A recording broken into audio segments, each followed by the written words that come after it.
So চলে আসলাম Redmi লাভারদের জন্য নতুন একটি স্মার্টফোন নিয়ে Redmi 14C আমার হাতে দেখতে পাচ্ছেন এবং Xiaomiর Redmi সিরিজটা কিন্তু অনেক পপুলার এবং এই Redmi সিরিজে কিন্তু একটি আসলে ফ্যান ব্যাচ রয়েছে, বিশেষ করে Redmi Note সিরিজের। তো এটা হচ্ছে নোট না, শুধু Redmi 14C। চমৎকার কিছু স্পেসিফিক রয়েছে, সেগুলো আজকে শেয়ার করব। ভালো মন্দ সব কিছু আজকে জানাবো এই ভিডিওতে। দাম হচ্ছে 14,999 টাকা। একটি ভেরিয়েন্টে পাবেন 6128। তো পেছনের ডিজাইনটা দেখতে পাচ্ছেন, এখান থেকে কিন্তু চমৎকার লাগতেছে। তো আরও কী, কী রয়েছে ভালো-মন্দ সব কিছু জানাবো এই ভিডিওর মধ্যে। তো আমাদের কাছে এই ফোনটি পাঠিয়েছে মিতালি টেলিকম। তাদেরকে অসংখ্য ধন্যবাদ আমাদের কাছে ফোনটি পাঠানোর জন্য। তাদের শপের অ্যাড্রেস কিন্তু আমাদের ভিডিও ডেসক্রিপশনে দেওয়া রয়েছে, সেখান থেকে চেক আউট করে নিতে পারেন।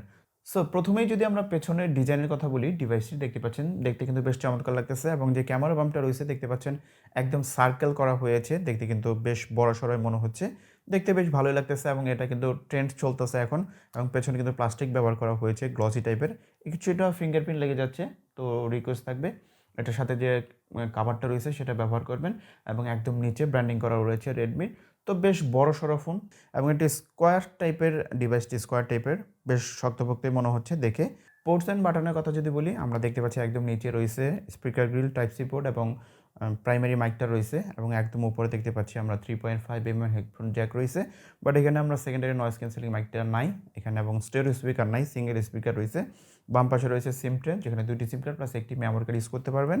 এবং ডান পাশে রয়েছে ভলিউম রকার এবং তার নিচে কিন্তু পাওয়ার বাটন এবং সেখানে কিন্তু ফিঙ্গারপ্রিন্ট সেন্সরটি ইমপ্লিমেন্ট করা রয়েছে এবং সেটা কিন্তু অ্যাকুরেটলি কাজ করে, সুপার কাজ করতেছে দেখতে পাচ্ছি এখানে।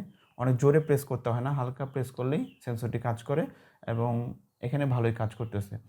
তো এবার চলে আসি ফ্রন্ট সাইডে। ফোনটিতে কিন্তু বিশাল বড় একটি ডিসপ্লে ব্যবহার করা হয়েছে। 6.88 ইঞ্চির একটি এইচডি প্লাস ডিসপ্লে ব্যবহার করা হয়েছে, এখানে আইপিএস প্যানেল। তো ডিসপ্লেটা বেশ বড়, অনেক বড় মনে হচ্ছে আমার কাছে এবং টাচ রেসপন্স ভালো। এবং 15,000 টাকায় আসলে যে ডিসপ্লের উপর যেই নচটা দিয়েছে এটা না দিলে ভালো হতো। এই বাজেটে কিন্তু অনেকেই 5 হোল কাটআউট দিচ্ছে, যেমন ধরেন টেকনো, ইনফিনিক্স, এরা কিন্তু এই বাজেটের মধ্যে 5 হোল দেয়। বাট এইখানে আমরা আগের যে নচটা রয়েছে সেটাই পাচ্ছি। এবং চিন বেজেলের কথা বলি, চিনটা একটু নিচে বেশি এবং সাইড বেজেলের কথা যদি বলি মোটামুটি আবার রয়েছে। এবং ডিসপ্লেটা কিন্তু অনেক বড় এবং ব্রাইটনেস জনিত ঘাটতি এখানে নাই। এখানে কিন্তু টাচ রেসপন্স খুব ভালো কাজ করতেছে, যেহেতু 120 রিফ্রেশ রেট রয়েছে ডিসপ্লের মধ্যে এবং এইচডি প্লাস হলেও সেজন্য কিন্তু এখানে খুব বাটার স্মুথ কাজ করতেছে, একদম স্মুথই কাজ করতেছে। তো ডিসপ্লেতে ইনডোরে খুব ভালোভাবে ব্যবহার করা যায়, আউটডোরে কিছুটা সমস্যা হয়, একদম ডিরেক্ট সানলাইটে কিন্তু কিছুটা সমস্যা হয় এবং কিছুটা ঘাটতি আপনি ফিল করবেন একদম ক্লিয়ারিটির, যেহেতু এইচডি প্লাস ডিসপ্লে। অ্যামোলেড প্লাসে ফুল এইচডিও না, সেক্ষেত্রে কিছুটা ব্রাইটনেস ঘাটতি ইস্যু রয়েছে এবং ডিসপ্লেতে কিন্তু নেগেটিভিটি বা কালার ইস্যু নাই, চমৎকার নেগেটিভিটি কোনো আমি এখানে কিছু দেখতে পাচ্ছি না। এক্ষেত্রে আমি বলবো যে ডিসপ্লেটা যেহেতু বড়, সেক্ষেত্রে কন্টেন্ট দেখার এক্সপিরিয়েন্স খুব চমৎকার হবে। তো ফোনটি রান হচ্ছে HyperOS 14 বেসড অন অ্যান্ড্রয়েড। তো চিপসেট হিসেবে রয়েছে মিডিয়াটেক হেলিও G81।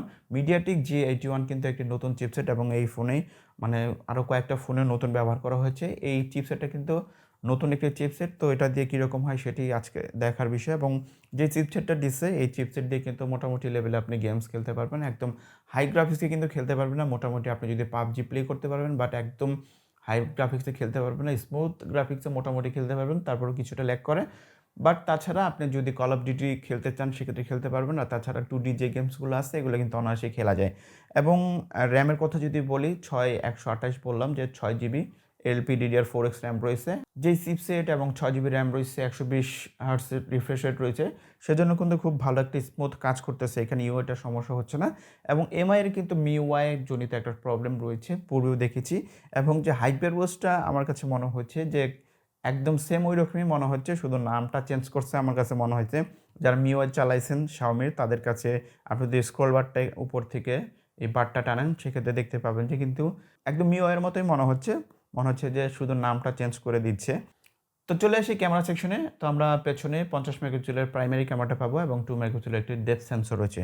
তো পেছনের যে প্রাইমারি ক্যামেরাটা সেটার ছবি খারাপ না, একদম ডেলাইটে খুব ছবি ভালো ছবি দিচ্ছিল এবং রেডমির ক্যামেরা একদম খারাপ না। পূর্বে আমরা দেখেছি ডেলাইটে কিছুটা আপনারা যদি লাইটিং কন্ডিশনে ছবি তোলেন ভালো ছবি দিচ্ছিল। সেক্ষেত্রে আমি বলবো যে পেছনের ক্যামেরাটা ঠিক আছে, আমি বলবো ডিসেন্ট। এবং ফ্রন্ট সাইডে রয়েছে এখানে 13 মেগাপিক্সেল একটি সেলফি শুটার রয়েছে, সেটা দিয়ে কিন্তু আপনি রেডি টাইপের সেলফি টেলফি তুলতে পারবেন। বিশেষ করে যারা কন্টেন্ট তৈরি করতে চাচ্ছেন নতুন, তারা কিন্তু এই সেলফি ক্যামেরা দিয়ে বা পেছনের ক্যামেরা দিয়ে আপনারা শুরু করতে পারবেন। এখন যেহেতু কন্টেন্টের যুগ, কন্টেন্ট ক্রিয়েটরের যুগ, সেক্ষেত্রে কিন্তু আপনারা নতুন কন্টেন্ট ক্রিয়েটররাও কিন্তু এটা আপনি ক্যামেরা হিসেবে ব্যবহার করতে পারবেন। তো এবার আসি ব্যাটারি সেকশনে। ফোনটিতে ব্যাটারি হিসেবে ব্যবহার করা হয়েছে 5160 এমএএইচের ব্যাটারি। বুঝলাম না এটা কোন ধরনের এমএএইচ দেওয়া হয়েছে। হয় 5500 বা 6000 দিত, 5000 দিত।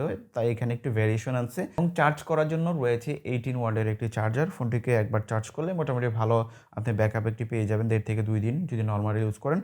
আর তাছাড়া আপনি যদি সোশ্যাল মিডিয়ায় গেমস খেলেন সেক্ষেত্রে কিন্তু একদম হেভি ইউজ করলে 6 থেকে 7 ঘন্টা আপনি ব্যাকআপ পাবেন, দেন আপনাকে চার্জ করতে হবে।